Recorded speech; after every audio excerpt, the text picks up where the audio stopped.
primitive medical care of a species that had barely begun to conquer its own diseases.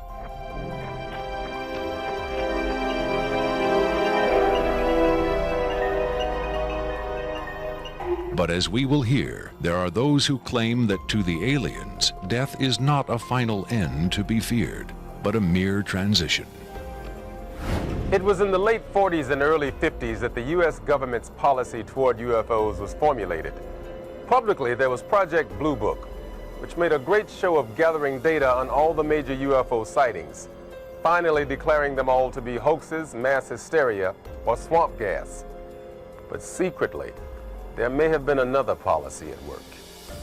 Over the years, several documents have come to light which seemingly confirm that a clandestine group, Operation Majestic 12 Group, aka MJ-12, was formed by special classified presidential order on September 24, 1947, for the express purpose of gathering information on UFOs and extraterrestrials, while at the same time keeping such information not only from unfriendly powers, but from the American public as well. If indeed Area 51 has become the nation's repository for alien technology and possibly alien visitors, then the extra-constitutional justifications for such secrecy were developed in the MJ-12 Group's planning sessions. James B. Forrestal, Secretary of Defense under President Harry Truman, is widely accused of being the mastermind behind the creation of MJ-12. Once created, Majestic may have expanded its mandate beyond what Forrestal had intended. Whatever secrets Forrestal may have known concerning flying saucers and alien visitors, that knowledge died with him when in 1949 he mysteriously plunged to his death from a window at Bethesda Naval Hospital. Though he was being treated for depression, many UFO researchers doubt that his death was a suicide and point to the sinister workings of the possibly mythical MJ-12, which in their hypothesis may have been protecting its secrecy from a man who had come to believe the people had a right to know. As late as 1989, according to Bob Lazar, the identification badges at Area 51 read MADGE for Majestic. In December 1994, a document purporting to be the Majestic 12 Group Special Operations Manual was leaked to a noted UFO researcher. It contains the following directive under the heading Isolation and Custody. EBEs will be detained by whatever means are necessary and removed to a secure location as soon as possible. There follows this disturbing amplification. Although it is preferable to maintain the physical well-being of any entity, the loss of EBE life is considered acceptable if conditions or delays to preserve that life in any way compromise the security of the operations.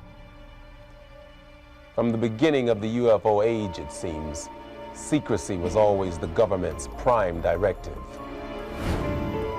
In 1988, another anonymous government source, codenamed Falcon, claimed that a second extraterrestrial biological entity, EBE-2, voluntarily became a guest of our government, allowing himself to be examined and interviewed. In this scenario, Area 51 became, for a time at least, a sort of extraterrestrial embassy, the setting for mankind's first attempt at diplomacy with beings from another world. Different sources disagree as to how communication was established.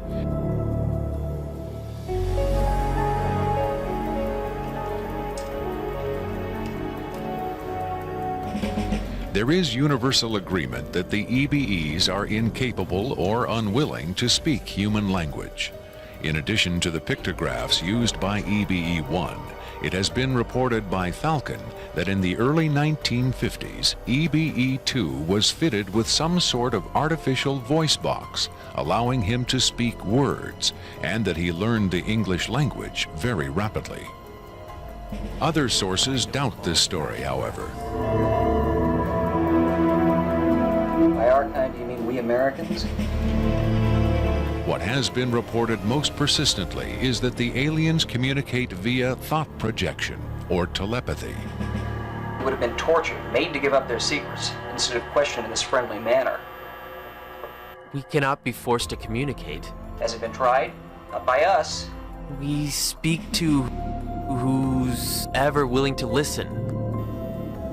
The idea of telepathic communication with alien beings carries with it the same doubts and controversy attached to telepathy itself. Do the practitioners of this ancient art really have the ability to read minds? Or are they crafty charlatans who simply tell the listener what he or she wants to hear? If the cynics are right, then the self-proclaimed telepaths recruited by the government in the 1950s were playing an astoundingly daring hoax by claiming to speak for the mute visitors from the stars. Defenders of telepathy call this notion preposterous and point to the long history of government-funded research into mind reading as proof that their science has merit.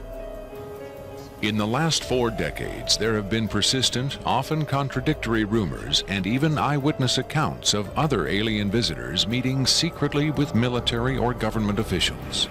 But what about today?